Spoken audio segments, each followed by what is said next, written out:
जैसे अपन बोलते हैं जो कर्म बुरे कर्म किए तो उसका बुरा फल मिलेगा, अच्छे का अच्छा। और जैसे बुरे कर्म मिलते ही जा रहे हैं और अपन धर्म करते हैं वो कम नहीं हो रहा है, तो फिर क्या हमारा जी मतलब। देखिएगा, जैन धर्म कर्म को भोगने वाला धर्म नहीं है। जो हमारी धारणा बनी है कि हमने किया है तो हमको भोगना ही पड़ेगा, कितना भी दुनिया में घनिष्ठतम पाप किया हो, वह पाप करने के बाद उसका एक आबाधा काल होता है। आबाधा काल मतलब हमने अभी कोई पाप किया है, अब ये पाप अब भी का अब भी उदय में नहीं आएगा। इसके लिए अंतर मुहूर्त से लेकर के पूर्व कोटि वर्ष तक के बीच का एक काल का टाइम पीरियड रहता है। उस टाइम पीरियड के बाद ही वो पाप कर्म उदय में आता है। मतलब आपने कोई पाप किया है, अब पाप आपसे कहता है अभी तेरे पास टाइम है, तो बचने की कोशिश कर सकता है तो बच ले। तो उसके जो आबाधा काल होता है, उस आबाधा काल में हमारी जवाबदारी बनती है कि धर्म ध्यान के माध्यम से, तप के माध्यम से, उपवास के माध्यम से, तीर्थ वंदना के माध्यम से, मुनियों को आहार दान के माध्यम से, ध्यान के माध्यम से, सामायिक के माध्यम से जो कर्म हमने बांधा है, उस बंधे हुए कर्म की शक्ति को छीण कर दें। जैसे कड़वा करेला होता है ना, कड़वे करेले को जब खिलाना होता है तो माँ बहन उसको छील देती हैं, फिर उसको नमक में मिला के रख देती हैं, पानी में डाल देती हैं, गुड़ मेथी डालती हैं, अच्छा उबालती हैं, अच्छा उसको घी में तलती हैं, उसके बाद वो कड़वी चीज़ भी मीठी लगने लगती है।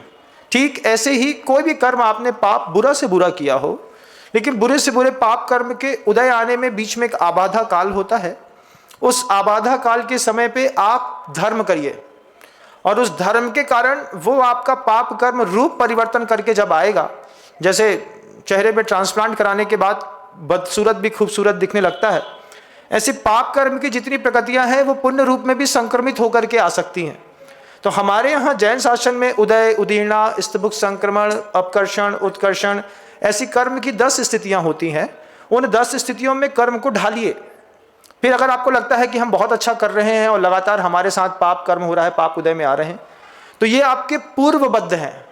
पहले आपने बांधा होगा, उसकी आबादा काल आज खत्म हुई तो एक उदय आया, दूसरा उदय आया, तीसरा उदय में आया। इसके लिए आचार्य कुंद देव ने बहुत अच्छी एक कारिका लिखी है। गुरुवर कुंद देव कहते हैं, पक्के फलम मी पडिदे जहना फलम बज्जदे पुणो विंडे, जीवस्य कम भावे पडिदे ना पुणोदय मुवेहिम। आचार्य कहते हैं, आम के पेड़ में आम लगा है और पक गया तो पक्के फलम मी पडिदे, जमीन में गिरा, जहना फलम बज्जदे पुणो विंटे, जैसे वो फल दोबारा पेड़ पे नहीं लगता। जीवस्य कम भावे पडिदे, कोई भी कर्म उदय में आ रहा है, आप ये मान के चलिए कि अब ये कर्म दोबारा उदय में नहीं आएगा। एक बार उदय में आ गया, अब यही फिर करके आता है, ऐसा नहीं। उसी नो कर्म के साथ दोबारा कोई नया कर्म उदय में आता है बार बार। तो हर बार कोई नए कर्म की उदीर्णा होती है। जीवस्य कम भावे पडिदे ना पुणो उदय मुवेहिम, वहीं पे जाकर के जैसे दोबारा फल नहीं लगता, वैसे ही एक कर्म आदमी को 2 बार परेशान नहीं करता। इस बात में अगर पक्का श्रद्धान है तो हम ये देखेंगे कि हर बार हमारा नया कर्म उदय में आ रहा है। अब ये नए कर्म उदय में आ रहे हैं लेकिन सह नहीं पा रहे, बुरा लगता है, दर्द होता है, तो बस वो क्या कहते हैं, लड्डू बनाते हैं, क्या बोलते, ज्ञान का घी मिलाया और क्या क्या मिलाया।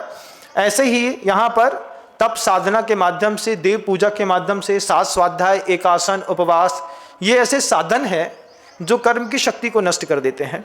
तो इन साधनों का प्रयोग करिए। और कोई भी कर्म उदय में आ रहा है बुरा, तो बुरे कर्म के उदय आने के वक्त में थोड़ा सा समता भाव न रह पाओ, तो जिनके पास समता भाव है वहाँ पर जाकर के रहो। साधु को देखने से भी समता भाव बहुत अच्छा बढ़ता है, जिसके कारण आप अपने कर्म को उसी रूप में ना भोग करके धर्म के रूप में भोगने का पुरुषार्थ करें।